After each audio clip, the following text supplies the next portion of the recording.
Hello everyone, कैसे हैं आप सब? I hope you all are studying good. May 22 का रिजल्ट जस्ट अभी ही आया है। For all those Unacademy champions we have beautiful rewards to give you all. Guys, आप लोगों की कंसिस्टेंसी, आप लोगों का डिटर्मिनेशन एंड आप लोगों का जुनून ही है जिसने ये डिग्री आपके लिए फेच करके लेकर के आया है।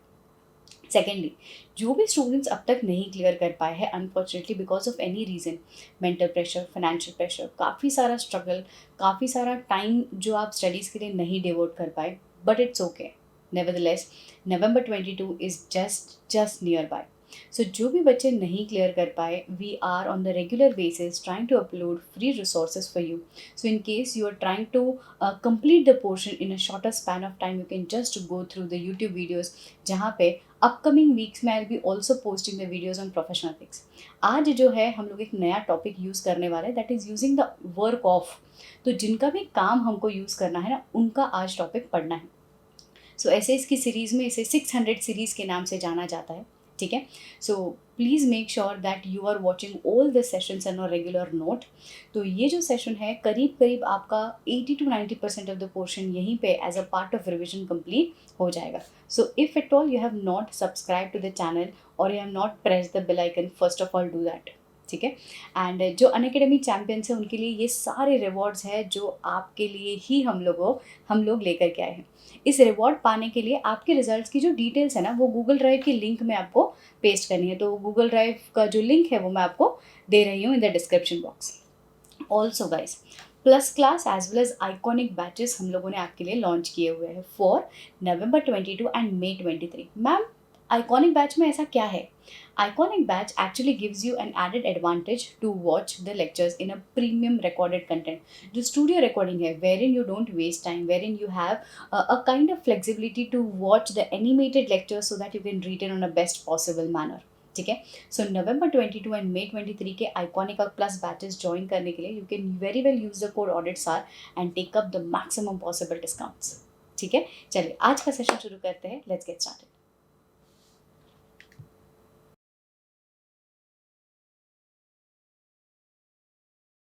First, let us understand what is 600 series. 600 series में the auditor says कभी कभी डायरेक्टली और इनडायरेक्टली वी ऑडिटर्स हमें किसी के काम पे डिपेंडेंट रहना पड़ता है। क्या करना पड़ता है? किसी के काम पे हमें डिपेंडेंट रहना पड़ता है। तो अगर हम किसी और का काम यूज कर रहे हैं तो देयर आर सर्टेन प्रोटोकॉल्स। कुछ तो ऐसी चीजें हैं जो हमें ध्यान रखनी पड़ती when we are using the work of. ठीक है, सो मैम किसका किसका काम यूज कर सकते हैं? So we can use the work of some another auditor being subsidiary company का ऑडिटर, ब्रांच का ऑडिटर, एसोसिएट का ऑडिटर, क्योंकि कहीं ना कहीं उनके फाइनेंशियल स्टेटमेंट जैसे कि ब्रांच, सब्सिडरी, एसोसिएट, जेवीज, उनके फाइनेंशियल स्टेटमेंट रिपोर्टिंग एंटिटीज के फाइनेंशियल स्टेटमेंट्स के साथ मर्ज होते हैं। सो उनके ऑडिटर का काम हमारे लिए कभी कभी इंपॉर्टेंट, रेलिवेंट हो जाता है। उनके रिजल्ट्स को कंसिडर करना पड़ता है। ठीक है, तो जब भी हम लोग उनका काम यूज कर सकते हैं तो we can say using the work of firstly another auditor, other auditor.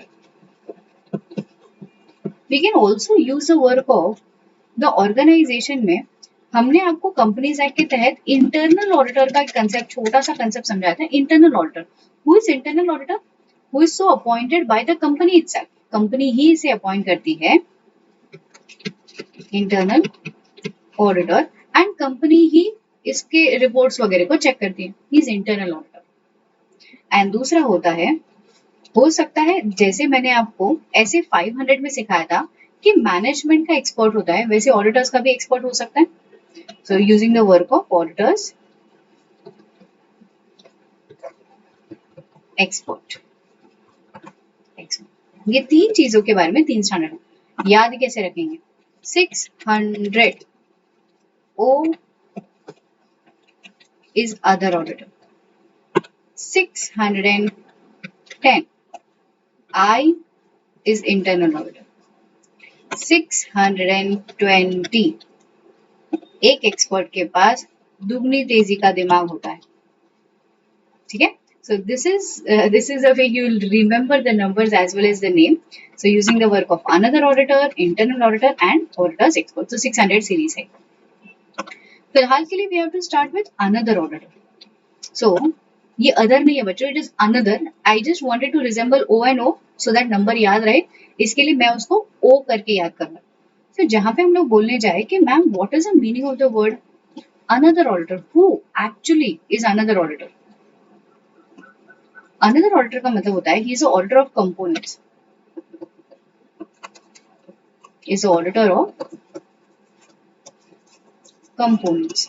Ma'am एक मिनट, कंपोनेंट्स मतलब कोई ऐसे कंपनी के फाइनेंशियल स्टेटमेंट्स जिनके फाइनेंशियल स्टेटमेंट्स आपकी ऑडिटिंग, आप जिसका ऑडिटिंग कर रहे हो उसकी फाइनेंशियल स्टेटमेंट्स के साथ मर्ज होने वाले हैं. जैसे कि फॉर एग्जांपल ब्रांच,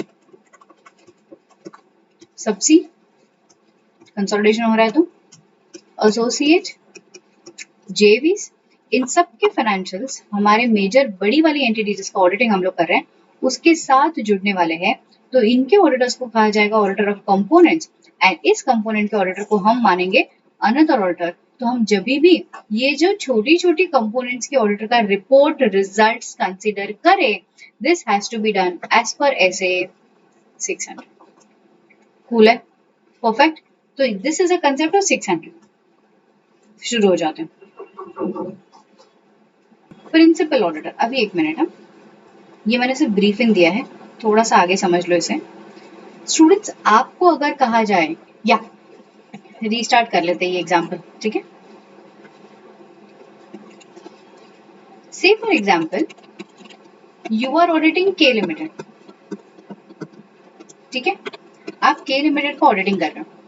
अब के लिमिटेड के लिए आपको जब ये स्कोप, एंगेजमेंट लेटर ये डिफाइन करने के लिए जब भी आपका कम्युनिकेशन चल रहा है विथ टीसीडब्ल्यूजी ऑफ के लिमिटेड, टीसीडब्ल्यूजी ऑफ के लिमिटेड, तो आप इनसे पूछोगे ना कि सर आपकी कंपनी का कोई ब्रांच है, कोई सब्सी है, वगैरह वगैरह, है ना. तो इन्होंने कहा कि respected auditor, practising chartered accountant auditor, भाई साहब हमारी कंपनी की 8 ब्रांचेस है, 2 सब्सी है, 1 एसोसिएट है. तो आपके मन में ऐसा धक धक होने लगेगा ना. क्यों? क्योंकि अल्टीमेटली आपको प्रिंसिपल ऑडिटर का काम दे रहे हैं. तो ऐसे 600 में सबसे पहली बात जो बताई गई है कि देखो, whenever you are accepting the position of principal auditor, there are few factors which you should consider. देखो कहीं पे भी डायरेक्टली जाकर के आप बड़प्पन वाली पोजीशन हैंडल नहीं कर सकते. Is always a chartered accountant will have to like start with something which is a junior level. You gain experience, you gain knowledge, you do your hard work, you do your analysis, and then you can take up the position of principal auditor. अभी principal auditor कोई भी era गैरा Natu गैरा accept करेगा कि हाँ ठीक है sir, कोई बात नहीं, हम लोग कर लेंगे. नहीं, 600 बोलता है कि ये एक जिम्मेदारी वाला पोजीशन है. क्यों? क्योंकि आपको इन सारे ऑडिटर्स पे डिपेंडेंट होना होगा. So before you accept the work as principal auditor, you will have to consider 4 things. Question समझा? Concept समझा? What are the 4 things? Understand this. So acceptance as principal auditor. So whenever the auditor considers to act or participate या फिर उनका खुद का performance will be sufficient or not, for this purpose auditor will have to consider पहला the materiality of the portion of the financial information which you as a principal auditor will have to decide कि what is the materiality level.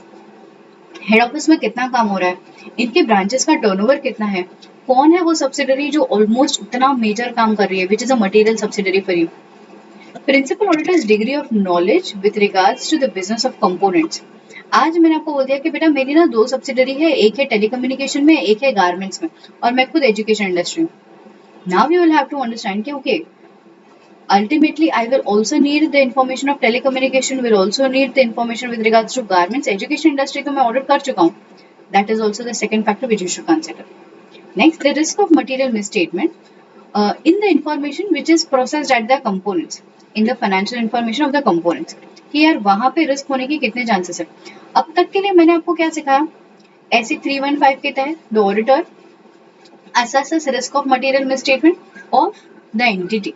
अब तक के लिए मैंने तुमको ये कभी नहीं बोला है कि बच्चों आप ना subsidiary company, associate company, joint venture, इन सब का risk of material statement assess करो, नहीं बताया। अभी बता रही हूँ, क्यों?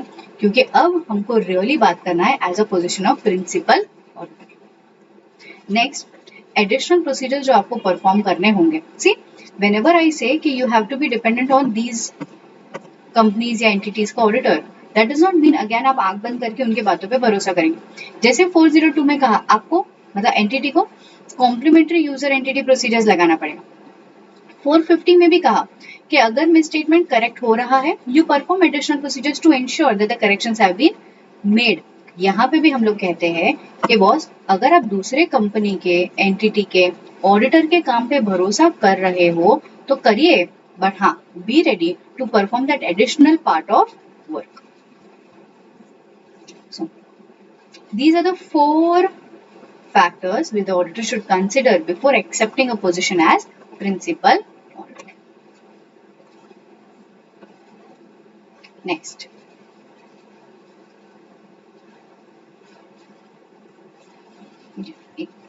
this is principal auditor. अब आपने principal auditor का as a position आपने handle कर लिया. Now what all things you will have to do? पहला point, as a principal auditor you need to follow the following procedures. पहला, consider the professional competence of that other company's auditor, component auditor. उनको end to end end use बता दो कि sir आपके काम पे मैं डिपेंडेंट हूँ, आपके रिजल्ट्स पे मैं मेरा रिजल्ट देने वाला हूँ। कोऑर्डिनेशन कर लीजिए प्लानिंग के टाइम पे। Inform him some specific areas of auditing, tell him that these are the related companies. इसके ट्रांजैक्शंस अगर आपको मिले तो एक्सटेंट ऑफ ऑडिट प्रोसीजर्स बढ़ा दीजिएगा।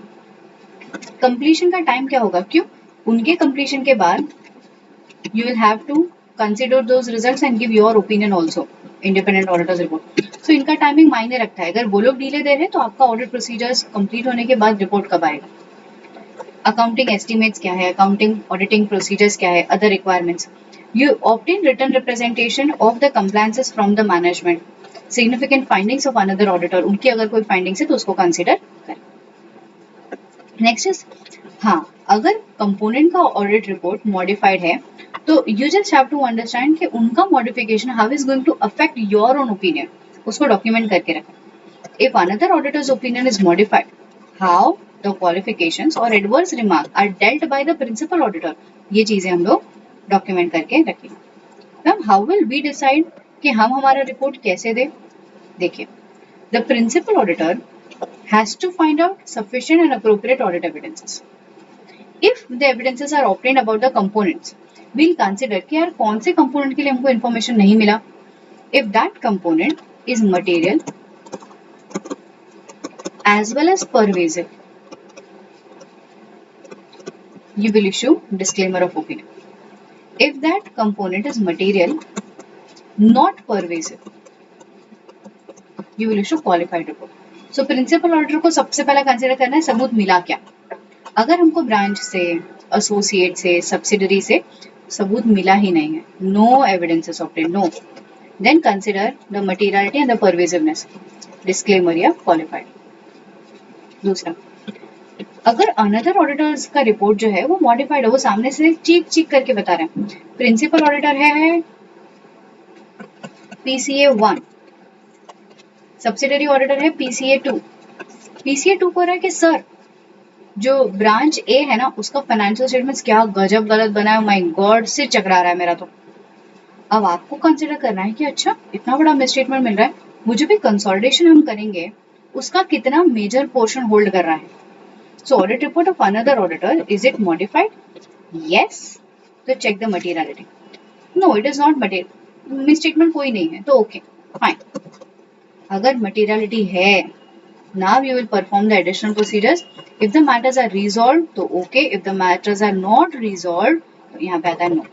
If the matters are not resolved you will issue qualified या adverse opinion. Guys, यहाँ पे qualified disclaimer का मतलब, qualified adverse का मतलब one thing, SAE not received,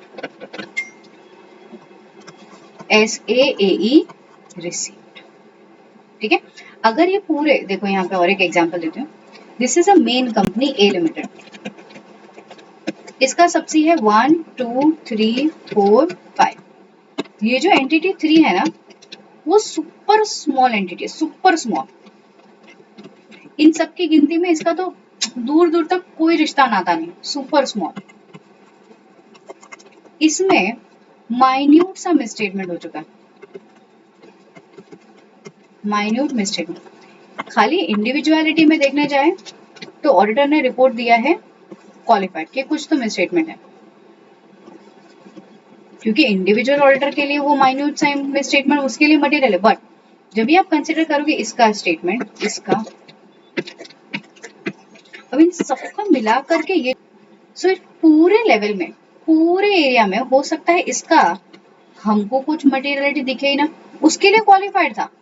but जब हम लोगों ने इन सबके सामने इसको कंसिडर किया था, मुझे लगा है इतनी सी बात, नॉट मटेरियल, मटेरियल नहीं है। तो this after consideration we will take up the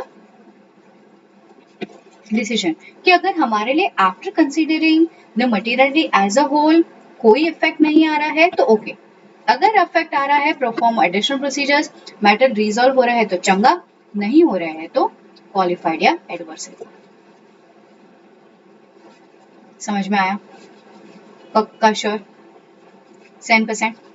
bus एक लास्ट अंडरस्टैंडिंग ऑफ ऐसे 600 कि whenever we are using the report of another auditor, आज है another auditor PCA 2, उस PCA 2 को हम लोग ये बोल सकते हैं कि सर जरा आपका वर्किंग पेपर दिखाना, आप जो बड़ा बड़ा कह रहे हो कि मिस स्टेटमेंट है, मुझे आपका वर्किंग पेपर्स देखना है। Will we have the authority to ask for, to call for working papers of another auditor? Answer is no. हम लोग अनदर ऑडिटर का वर्किंग पेपर्स नहीं, मतलब कंपल्सरीली कॉल नहीं कर सकते। अगर उनका डिस्क्रिप्शन है, वो शेयर करना चाहे तो बात अलग है, but we don't have right, क्योंकि 230 SQC 1 उन पे भी लागू होता है। It is their sole description whether they want to share their working papers with the principal auditor or not। समझ में आया? पक्का sure. So the principal auditor has no right for asking for working papers of any another auditor. Sharing the working papers totally depends upon the discretion of such another auditor, as it was discussed under SA 230 and SQC 1. It is SCQ नहीं, SQC 1. ना यहाँ पे हमारा SA 600 खत्म होता है। It is the happy ending of SA 600.